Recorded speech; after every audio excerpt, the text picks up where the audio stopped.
You ever read something that doesn't just tell a story, it reminds you of what it was like to be young?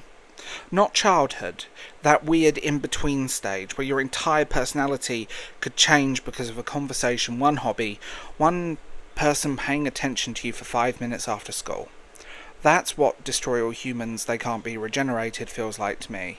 And weirdly, it feels more real than a lot of manga that's actually trying to be realistic.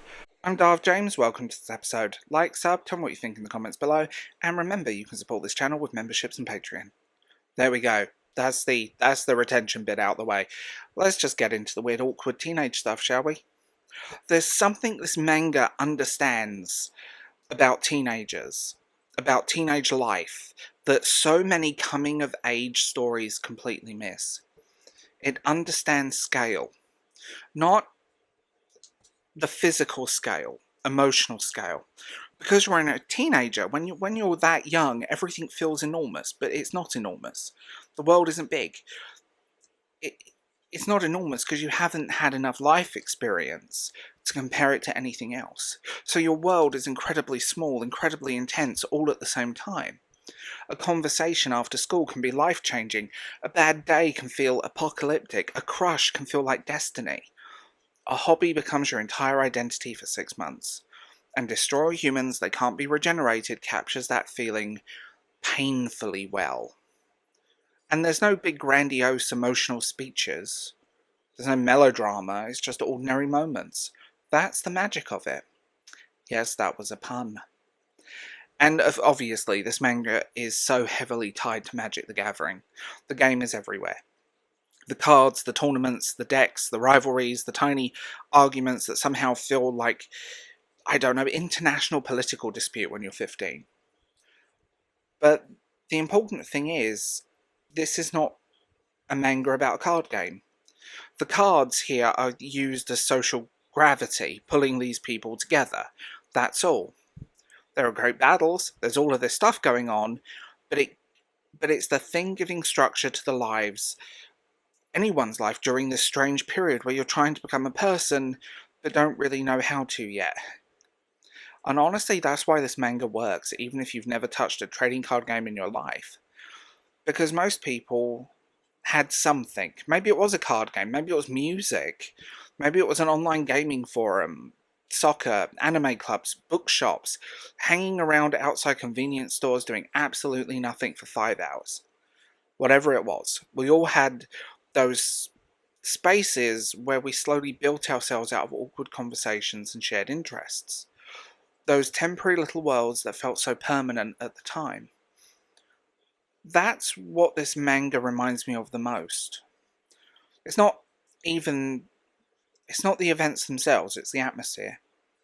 That feeling of existing in a world that still feels new. Late 90s, early 2000s.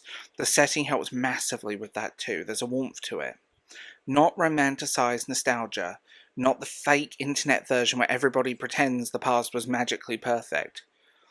Because being a teenager was awful sometimes. Awkward, lonely, confusing, embarrassing. But this manga understands those feelings exactly. It understands it, which makes it feel really honest. And so many books I've read in my life fail to capture the teenage experience.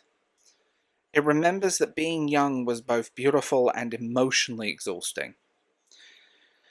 And I think slice of life stories work best when they understand that. Real life isn't some big dramatic scene, it's not like a John Green novel. Most people are not secretly saving the world. Most people are not having life altering debates every 20 minutes. Thanks, John Green. Most of life is repetitive, routine, shared space, the same walk home, the same shops, the same people, and yet somehow those ordinary things become massive in our memories later. And I think that's what this manga captures beautifully. The weird emotional weight of an ordinary afternoon. There's a shared energy throughout this manga that feels incredibly familiar if you grew up around any hobby space. And not even specifically card shops, just places where the same people kept showing up over and over again. You start recognizing everybody. You know who takes things too seriously. You know who's pretending not to care. You know who's trying to reinvent themselves every week. You know who desperately wants to be seen as cool. And underneath all of that, that quiet insecurity that basically defines being a teenager.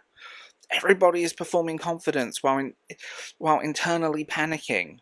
And the older I've got, the more I realized adulthood isn't entirely different from that either. People are just better at distinguishing it.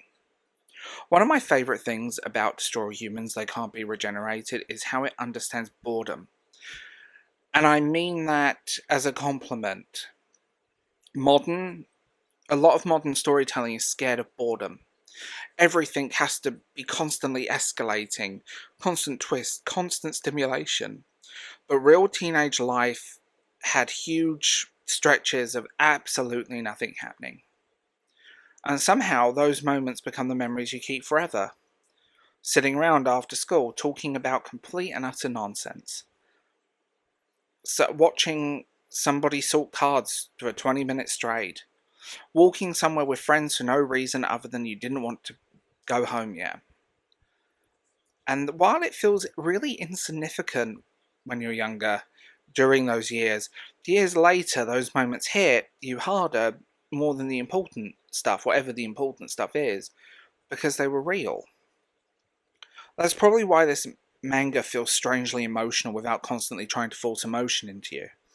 It doesn't scream, it doesn't beg for you to cry, it just quietly recreates a very specific emotional state. That feeling when your world was small enough that every interaction mattered, where your social circle felt like an entire universe, where one person liking the same thing as you suddenly made life feel survivable. And that sounds really dramatic now as an adult, but when you're young, it's true. Everything feels sharper when you haven't yet become numb to routine adult life. There's also something really fascinating about how identity works in stories like this. Because when you're a teenager, identity is experimentation. You're trying personalities like jackets. 1 month you're obsessed with something and convinced it defines your soul forever. 3 months later, you're a completely different human being. And hobbies become part of that experimentation. Could be the games you play, the music you listen to, the books you carry around even if you've barely read them. It's all signalling, it's all performance, all this desperate attempt to answer that terrifying question of, who am I actually supposed to become? And this manga gets that. It's not dramatic, it's not big, it's just deeply human. Which somehow makes it hit hard and holds a terrifying, obnoxious mirror up to your face. My teenage self is represented in these pages, and it's kind of scary. I also love that the characters feel immature. Because they should feel immature. They're kids. And I think sometimes people forget that realism in teenage stories means allowing teenagers to be irrational, emotional, selfish, awkward, insecure, dramatic little disasters. That's what being that age actually feels like. You think every emotion is permanent. You think embarrassment will kill you. You think your crush noticed somebody else is equivalent to like psychological warfare. And that's a direct quote from my friend's MySpace page. And meanwhile, adults are walking around paying taxes and worrying about mortgage rates while you're internally collapsing because somebody sat at a different table during lunch. But when you're in it, that's your world. That emotional scale is real to you, and this manga repeats that. It repeats that energy, that vibe, those emotions, and it respects it instead of mocking it. The older I get, the more I think stories like this matter. Not because they let us relive the past, they can't. That version of life is well and truly gone. That version of you, that version of me is gone too. And honestly, thank God for that in some way, because being a teenager is emotional cataclysms. But stories like this let you remember the texture of it. That feeling of possibility, that feeling that life hasn't really hardened you yet, before jobs and bills and routine flattens everything into schedules and obligation. Back when your entire week could improve because someone said, "Hey, are you coming by after school?" That was enough. That was a meaningful event. And maybe I think that's why this manga has stuck with me and the people I've read it. Not because of the plot, not because of card games, not even because of nostalgia itself, but because it remembers what it feels like before adulthood fully arrived, that in-between phase.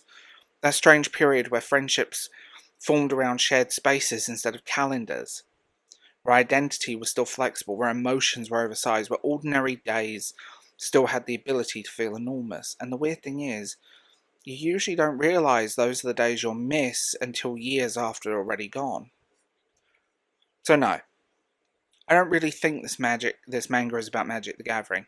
I think this manga is about being young enough that your entire life could temporarily revolve around something as small as a card game, and somehow that made the world feel bigger.